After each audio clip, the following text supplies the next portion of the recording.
मृदगंध या इंदिरा संत यांच्या ललितबंध लेखसंग्रहातून ओवी मी ग गाते हा ललित लेख. पहिली माझी ओवी, पहिला माझा नेम, तुळशी खाली राम पोथी वाचे. नवरी पाहू आले, सोपा चढून माडी गेले, नवरी बघून दंग झाले. लहानपणी सोप्यातल्या झोपाळ्यावर बसून दोघी तिघींनी अशा ओव्या तार स्वरात म्हणायच्या. वेळ कसा जातो कळायचे नाही. आमच्या तवंदीत त्यावेळी पिठाच्या गिरण्या नव्हत्या. भाजणी, मेतकूट, झुणक्यासाठी डाळीचे पीठ आई दळत असे. जोंधळे गहू मात्र भागूबाई नावाची आईची मैत्रीण रोज घरी येऊन दळत असे.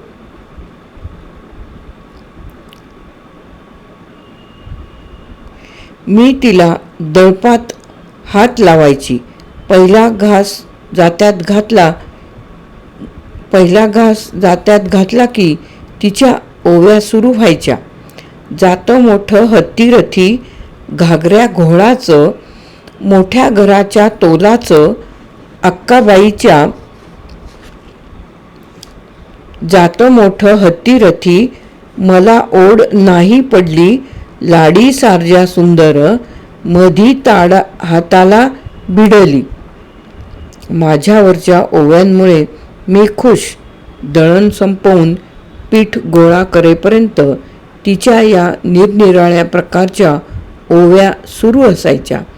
अशा तऱ्हेच्या ओव्या ऐकून त्यात रमत होते. तेव्हा मला कल्पनाही नव्हती की पुढच्या आयुष्यात त्या ओवीत माझा जीव गुंतून पडेल. मॅट्रिकची परीक्षा झाल्यावर नेहमीप्रमाणे सुट्टीत तवंदीला आले. पुढे मी शिकायचे असे घरात कुणी बोलत नव्हते. वेळही जात नव्हता. पेटीतली पुस्तकेही पुन्हा पुन्हा वाचून संपली होती. आता या रिकामपणाला एकदम एक कोंब फुटला. कारण तसे फार नाही. झोपाळ्यावर ताई झोका घेत होती आणि तिची मैत्रीण गुरवाची जना ओवी म्हणत होती. चांदीच्या ताटामंदी फूल दाशाळाचं लाल, त्याच रंगाची चोळी धाड बंधुराया. ही ओवी ऐकली आणि मनात काही आले. आतापर्यंत काव्यातली उपमादी, अलंकार, ध्वनिकाव्य इत्यादी अभ्यासात आले होते. मनोरंजन मासिकातील क्रमिक पुस्तकातील कविता वाचल्या होत्या. त्यांचे रसग्रहण कसे करावे हे तर परीक्षेलाच होते. पण ही ओवी ऐकून मला ही ओवी इतर आजपर्यंत वाचलेल्या कवितांहून वेगळी वाटली. मला वाटते ही एक लहानशी, अगदी सोपी अशी एक स्वयंपूर्ण कविताच आहे. चटकन उठून मी देवापाशी गेले. चांदीच्या तांबणात जास्वंदीचे फूल ठेवून पाहिले आणि ते किती प्रकारच्या झोतांनी झळकले. एक तर तिला तो लालबुंद खण रेशमी हवा होता आणि तिने असेही सुचवले होते, मी इतकी गोरीपान आहे, त्या रेशमी खणाची 9 तुकड्यांची चोळी माझ्या दंडावर आणि पाठीच्या फाकांवर अशी काही रसरसून शोभेल तर मला तसलाच खण धाड. का कुणाला ठाऊक वाटले ही ओवी लिहून घ्यावी. येताना शाळेच्या वह्या आणल्याच होत्या. एक पान उघडले आणि ती ओवी लिहून घेतली. पुढे अशीच लिहून घेत राहिले. हा तर माझा एक खेळच झाला. समुद्राच्या किनाऱ्यावरील शंख, शिंपल्या, धुला, कवड्या इत्यादी गोळा करत परकराचा ओचा भरून घ्यावा तसा. पण या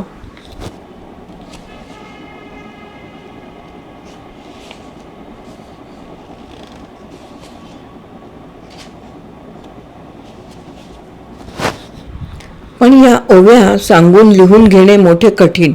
बाईंना ओव्या सांगा म्हणावे तर त्या म्हणत, जात्यावर बसल्यावर येतीया, आता नाही. म्हणताना लिहून घ्यावे तर गाताना शब्द ओळी इतक्या घोळून घोळून म्हणत की समजायचे नाही, तरी लिहून घ्यायचे.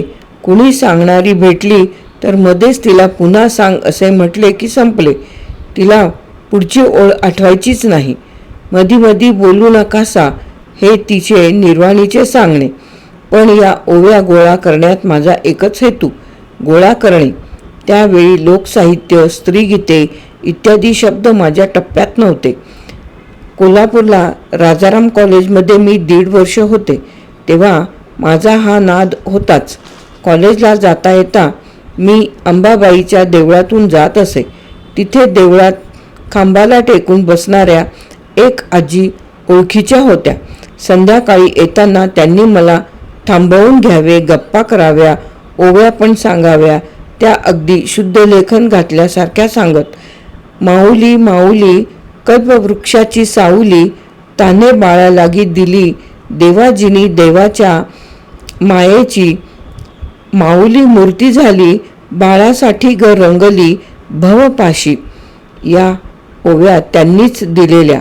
बेळगावी ट्रेनिंग कॉलेजमध्ये काम करतानाही ही माझी हौस मी पुरवून घेतली.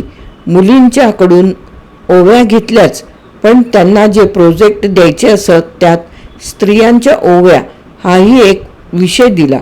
मोठ्या सुट्टीत आपल्या खेडेगावातून त्यांनी त्या गोळा करायच्या असत.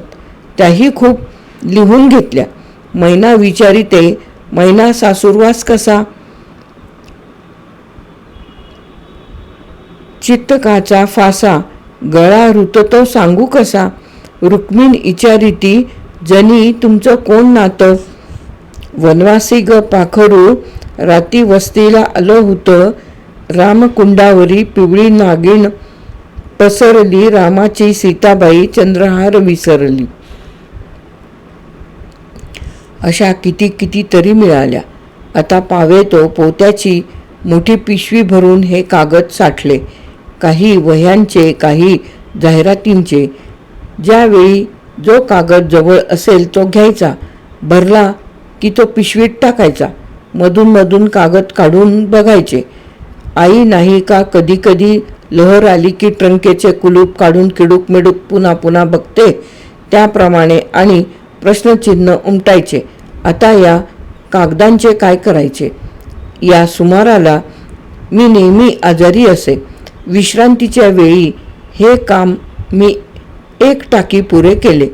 सर्व ओव्या मोठ्या लांबट वहीत लिहिल्या. लिहिताना ओव्यांची पुनरावृत्ती तेवढी गाळली. 2 वह्या भरल्या. पुन्हा प्रश्न उभा, आता या वह्यांचे काय करायचे. मग एक गोष्ट सुचली. या ओव्या विषयवार लिहायच्या, म्हणजे माहेर आई, भाऊ बहीण इत्यादी, सासरपती, सासू सासरा, दीर नणंद इत्यादी आणि देवदेवता. अशा प्रकारे तेही काम सवडीने पुरे केले. पुन्हा प्रश्न, आता पुढे काय करायचे. आणि आता जे सुचले ते अगदी वेगळे, म्हणजे असे. या अशा विस्कटलेल्या ओव्या काय कामाच्या. प्रत्येक ओवी ही कविताच. तर अशा एका भाववृत्तीच्या ओव्या निवडून त्या क्रमवार लावून का नाही बघू. मनाला पटले आणि कामाला लागले. 9 हा स्त्रियांच्या ओवीतील महत्त्वाचा आकडा. एक कविता फार तर 9 ओव्यांतच ठेवायची.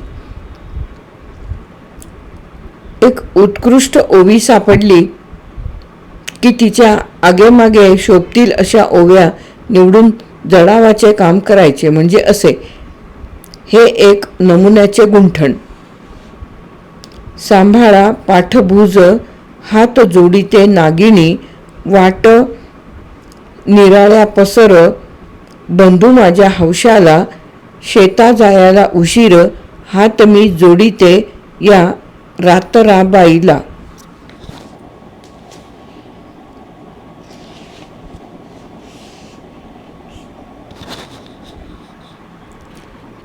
राजस बंधू माझा शेती राहिला एकला, हात मी जोडीते हिरीबाईच्या काठ्याला.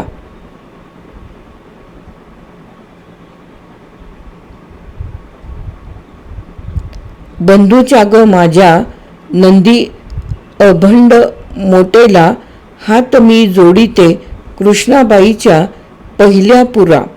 सावळा बंधुराज बाई धारेचा पवणारा, हात मी जोडिते शिरवळ शीतळ पडू देवा.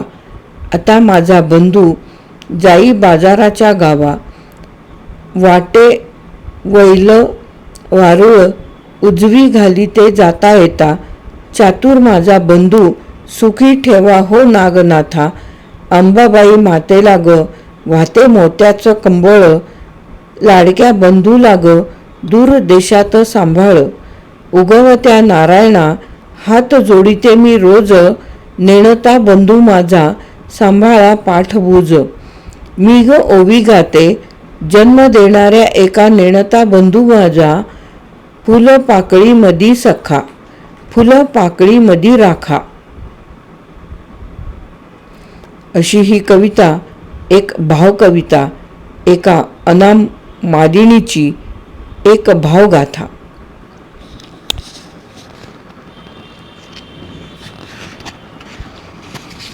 ओवी मी गाते ग ही इंदिरा, ओवी मी गाते ग, ओवी मी ग गाते हा इंदिरा संत यांचा ललित लेख येथे समाप्त. ओवी मी ग गाते हा इंदिरा संत यांचा ललित लेख येथे समाप्त.